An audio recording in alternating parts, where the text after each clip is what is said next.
見咯喎。喂，hello Gloria。呢度睇到好多唐樓，我就諗翻我細嗰陣時住喺唐樓，住5樓嘅，行樓都係行到寫下。但係而家大個發覺好有趣味，因為咧細嗰陣時咧成日上天台係玩啦，又玩燈籠啦，又可以燒烤啦，又同啲細路仔一齊玩，我幾開心㗎。啊，我都係啊。其實咧，我雖然冇住過唐樓啦，咁但係咧，我以前有親戚都係住喺唐樓。咁咧以前就覺得好似咧要行好多樓梯同你嘅感覺一樣啦。咁但係咧而家發現原來唐樓都幾實用㗎喎。咦，阿 May，咁你咧？我就同你一樣冇住過唐樓，但係我就去過朋友屋企玩。咁印象深刻就係都係要行樓梯啦，但係裏邊嘅空間真係好大㗎，夠晒我哋玩咯。我聽你喺度講唐樓咧，我真係完全冇住過唐樓啦。我唯一有叫做去過唐樓咧，就去呢個上海168，但係都已經唔係唐樓，係商鋪嚟㗎嘛。其實唐樓係點樣㗎？咁啊要聽下我哋嘅節目啦，係咩啫？我哋呢個節目係嚟自香港電台社區參與廣播服務第48季《唐樓的蛻變》。喺呢個節目裏面，我哋將會探討下香港由第1至第4代嘅唐樓，同埋咧仲會介紹一下海外唔同地方嘅唐樓例子嘅喎。咁不如咧，我哋一齊去睇樓咯喎。好啊，我咧就叫做阿 Gloria 啦，叫尤利亞。你咧？我咧係節目主持人海文，我係阿 May，我係巴利。記住收聽啦！一齊收聽。香港電台社區參與廣播服務《唐樓的蛻變》，我係節目主持人鄭炳雄，華南城市文化保育專家。希望大家通過呢個節目，更加認識香港嘅唐樓同埋佢唔同年代嘅改變。希望大家可以多啲嚟收聽。我哋係香港電台社區參與廣播服務《唐樓的蛻變》嘅第2同第4集嘉賓施志榮博士，香港史學會理事。如果大家想聽一個袁吉林同埋公理竹借水嘅古仔咧，有記住收聽啦！香港電台社區參與廣播服務《唐樓的蛻變》，我係第4集嘉賓 Michael 李世賢，我係香港收藏家協會嘅會員。呢一集我哋係講到售樓書，而家你哋睇到我身邊嘅售樓書有美孚啦、泰安樓啦，甚至美麗都。如果大家對呢樣售樓書有興趣，你唔好錯過今次我嘅節目啦。香港電台社區參與廣播服務《唐樓的蛻變》，我係 Corinne，一位建築師。呢個係第3集，係講皇后大道中172到176嘅唐樓。從呢個唐樓，佢原本就係一個先施百貨嘅第一個始源地。我哋講到關於香港嘅保育啦，點樣可以從香港嘅保育嘅建築講好香港嘅故事，非常之誠意嘅邀請大家嚟收聽呢一集《唐樓的蛻變》。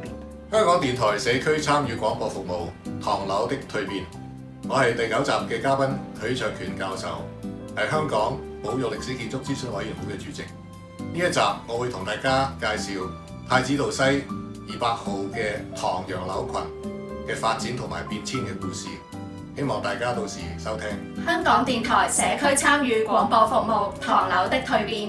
大家好，我係第10集第3部分嘅嘉賓徐嘉敏卡文，嚟自保良局青少年事務部社區青年服務督導主任。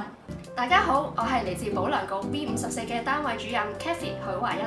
嚟緊喺第10集第3部分，我哋會同大家介紹保良局 B54年青藝術家駐留計劃大宅嘅歷史同埋當中嘅故事點滴，記得收聽呢一集啦！香港電台社區參與廣播服務《唐樓的蛻變》，我係第9集同第13集嘅嘉賓張卓立 David， 我係一名媒體工作者，我講嘅內容係包括深水埗大南街唐樓建築，以及赤柱8間屋船屋歷史建築，希望大家留意收聽啦。香港電台社區參與廣播服務《唐樓的蛻變》，我係第5集嘅嘉賓蘇張德 Douglas， 我係 F11攝影博物館嘅創辦人同埋負責人。喺呢一次節目裏邊嘅時候，我會向大家介紹毓秀街11號嘅保育同埋活化嘅過程同埋故事。請大家收聽呢個節目啊！香港電台社區參與廣播服務《唐樓的蛻變》，我係何尚衡 Alfred， 咁係考城學社嘅創辦人。我係第5集同第10集嘅嘉賓。咁呢2集分別會講深水埗醫局街170號呢棟戰前嘅樓宇同埋附近深水埗社區嘅關係啦。第10集就會講土瓜灣或者叫馬頭角13街啲12棟唐樓同埋附近嘅社區同埋側邊一個連結同新舊發展點樣並存呢一啲討論嘅議題嘅，歡迎大家收聽。香港電台社區參與廣播服務《唐樓的蛻變》。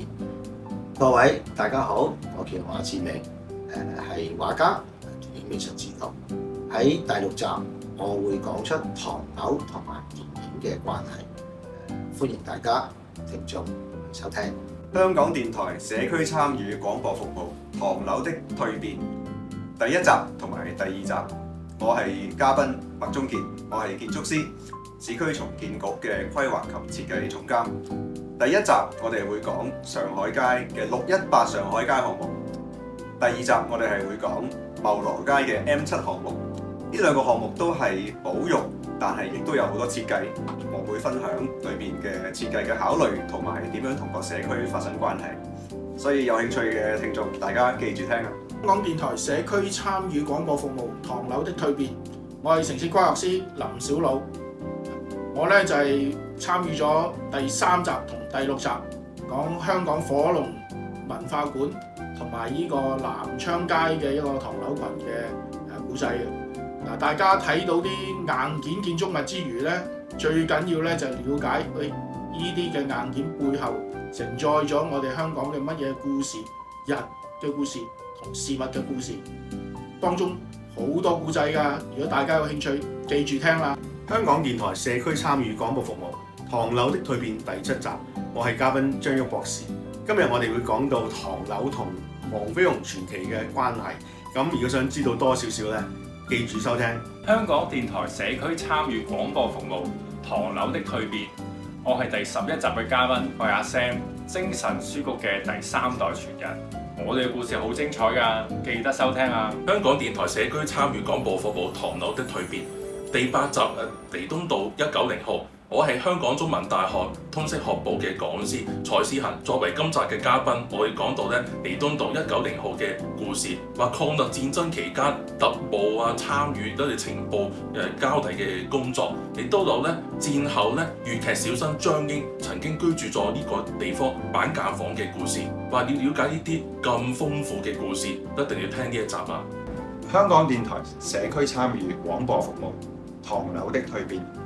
我係第12集嘅嘉賓胡燦森，一個英國建築師，係做建築保育嘅。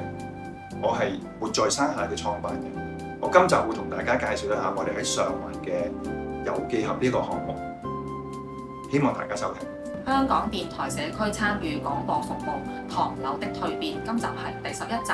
我係 Clara， 係香港建築文物保護師學會嘅副會長，亦都係獅子頭文化工作室嘅創辦人。